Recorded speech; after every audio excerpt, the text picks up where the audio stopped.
Hey there, it's Leslie at Leslie's Cookies and Treats, and today I'm making mini pumpkin cookies.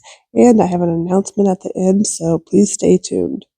So these cookies are about 2 inches, maybe even only an inch and a half, and to make them I used a little mini circle cutter and then cut out 2 little half moons on each side before I bake the cookies. And I'm using a 15-second consistency icing in white to flood in the different sections of this cookie. So I did the 2 outside sections of the pumpkin, and then I let it dry for about 10 to 15 minutes so it crusted over before coming back to fill in the center and a little bit at the top. And as I always do, I'll use my scribe to shape the icing and to get it smooth.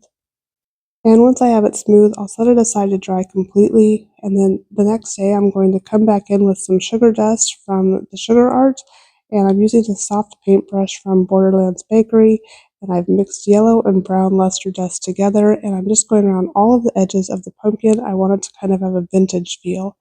And then in another video, I made little royal icing transfer leaves and these adorable little ribbon flowers, and I'll leave a link to that.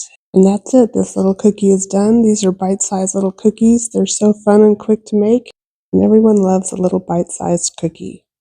And then the thing I wanted to tell you about was I have a cookie decorating class for those of you who want to take a deeper dive.